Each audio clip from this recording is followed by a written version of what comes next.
अस्सलाम वालेकुम dear students. हमारा जो आज का नेक्स्ट चैप्टर है, ठीक है, वो है इनहेरिटेंस। ठीक है, हमने इनहेरिटेंस स्टार्ट करना है, मींस विरासत। हम लोग इसमें जो है वो क्या पढ़ेंगे कि किस तरह जो है वो डीएनए आपका काम करता है, डीएनए का स्ट्रक्चर क्या होता है, किस तरह करेक्टरिस्टिक्स या ट्रेट्स जो हैं वो पेरेंट्स से ऑफस्प्रिंग में जाते हैं। ठीक है, ये हम लोग जो है वो सारा पढ़ेंगे इस चैप्टर में। ठीक है, उसके बाद मेंडल के कुछ लॉज हैं इनहेरिटेंस के, उनको भी डिस्कस कर लेंगे। उन लॉ से कुछ डिविएशंस होती हैं उनको डिस्कस कर लेंगे। वेरिएशंस हैं, एवोल्यूशन है कि कैसे स्पीशी चेंज होती है with the passage of time. मतलब जो भी डीएनए और क्रोमोसोम से ताल्लुक़ रखने वाली बातें हैं वो हम सारी इस चैप्टर में पढ़ेंगे। तो बहुत ज़्यादा टाइम तक जो है वो लोग अनअवेयर थे कि किस तरह जो है वो बेबीज़ में जो है वो पेरेंट्स की करैक्टरिस्टिक आती हैं। ठीक है, लोगों को लगता था कि कोई कनेक्शन तो है, कोई विरासती ताल्लुक़ है बच्चों में और माँ बाप में। ठीक है, लेकिन किसी को भी कोई मैकेनिज़्म नहीं पता था कि कैसे जो है ये सब कुछ होता है। बहुत ज़्यादा जो है वो हमारे पास मेंडल के काम के बाद बहुत ज़्यादा सवालों के जवाब मिल गए थे, क्योंकि मेंडल ने बहुत अच्छे किस्म के जो है वो डिस्कवरीज़ की थी जो बहुत हैरान कुन थी।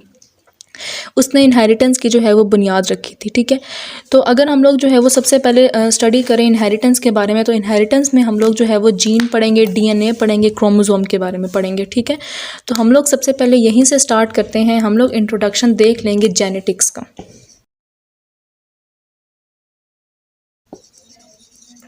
ठीक है, तो जेनेटिक्स हमारे पास असल में ये बायो की एक ब्रांच है। ठीक है, ये एक बायो की शाख है। ठीक है, it's a branch of biology.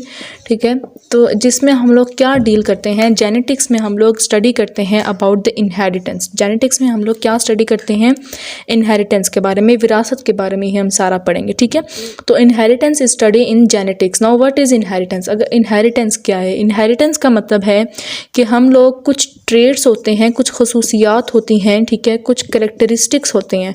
ठीक है, जो कौन किसको पास करता है।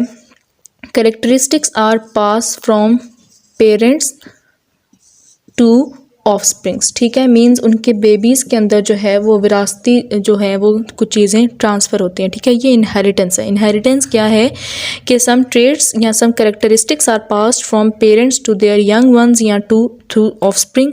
और वो चीज़ कैसे जाती है, थ्रू देयर जीन्स, जब पेरेंट्स अपने जीन्स अपने बच्चों को देते हैं। ठीक है, अब ये ट्रेड्स या ये करेक्टरिस्टिक्स, ठीक है, इन करेक्टरिस्टिक्स को क्या बोलते हैं, हम ट्रेड्स बोलते हैं। जैसे कि फ़र्ज़ करो किसी बंदे की हाइट है, ठीक है, उसका कलर है, ठीक है, वो भी उसके आगे बच्चों में जाती है। उसकी इंटेलिजेंस है, वो भी आगे उसके बच्चों में जाती है। तो ये सब ऐसे ट्रेड्स हैं जो कि इनहेरिटेबल है, मीन्स वन जनरेशन से अगली जनरेशन, पेरेंट्स से ऑफस्प्रिंग के अंदर ही इनहेरिट हो सकते हैं। ठीक है, पेरेंट्स इन करेक्टरिस्टिक्स को अपने बच्चों में कैसे भेजते हैं, थ्रू जीन ट्रांसमिशन, जब वो अपने जीन्स मुंतकिल कर रहे होते हैं।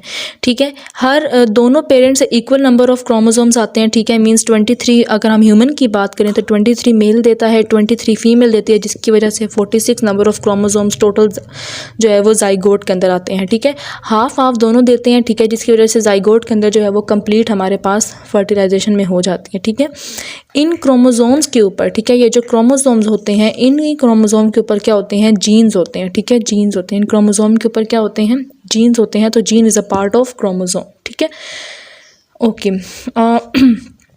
Chromosome and jeans. अब हमने पढ़ना है कि असल में क्रोमोसोम क्या है, उसके ऊपर जीन क्या है, ये कैसे होते हैं। ठीक है, इस तरह से हम लोग जो है वो डिटेल में देख लेते हैं।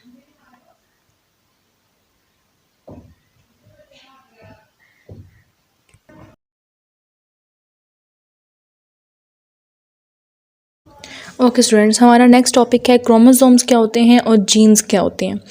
ठीक है, क्रोमोसोम्स की अगर हम लोग बात करें तो chromosome is made up of chromatin material. ठीक है, जिसको हम क्रोमेटिन भी कह सकते हैं।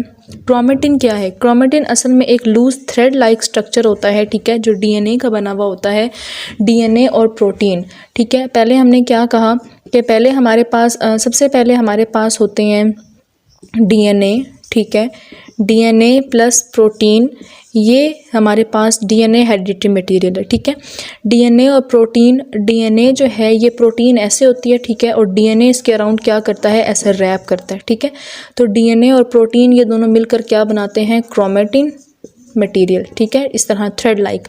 फिर क्रोमेटिन जो है वो हमारे पास फिर क्या बनाता है, क्रोमोसोम्स बनाता है। ठीक है, क्रोमेटिन जो है वो कंडेंस होकर क्या बनाता है, क्रोमोसोम बनाता है। क्रोमेटिन कंडेंस होकर क्या बनाता है, क्रोमोसोम। ठीक है, और जीन क्या है, जीन जो है अगर हम लोग देखें तो gene is a part of, हमारे पास डीएनए का एक पार्ट होता है जीन, ठीक है। मतलब पूरा डीएनए है जिसके ऊपर सारी इंस्ट्रक्शन है, ठीक है। और उसका अगर थोड़ा सा हम पार्ट ले लेंगे, जैसे फ़र्ज़ करो मैं कहती हूँ ये पूरा डीएनए है लेकिन हमें इतना सा जीन चाहिए, तो part of DNA is called gene, ठीक है। हमें इतनी सी इन्फॉर्मेशन चाहिए जो इन्फॉर्मेशन हमारे काम की है, हमने कोई प्रोटीन बनानी है तो पूरे डीएनए का एक पार्ट फिर हम क्या बोलेंगे कि ये हमारे पास जीन है, ठीक है। जीन नंबर 1 है, फिर कह देंगे कि ये जीन नंबर 2 है, ठीक है। पूरे डीएनए के ऊपर जो उसका थोड़े थोड़े पार्ट्स होते हैं, those parts are called genes. तो जीन्स कंसिस्ट ऑफ डीएनए, ठीक है। अब इसके अंदर ऐसी इंस्ट्रक्शंस होती हैं, ऐसा मैसेज होता है in the form of nucleotides, ठीक है, कि हम इससे प्रोटीन बना सकते हैं,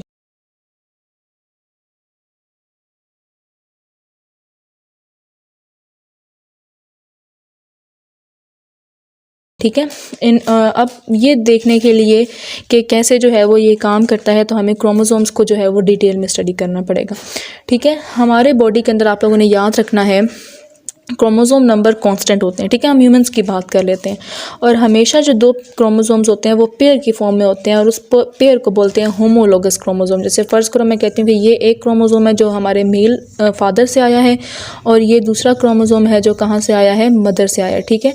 तो ये दोनों बिल्कुल सेम होंगे, ठीक है। जो ज़ाहिर है दोनों ह्यूमंस ही हैं ना, तो इसलिए हमारे क्रोमोसोम्स क्या होंगे, सेम होंगे। सिर्फ एक डिफरेंट होगा क्योंकि वो एक फ़ीमेल है और एक मेल है, तो सिर्फ वो सेक्स क्रोमोसोम डिफरेंट होगा, बाकी जितने भी बॉडी क्रोमोसोम्स हैं वो सब क्या होंगे, सेम होंगे, ठीक है।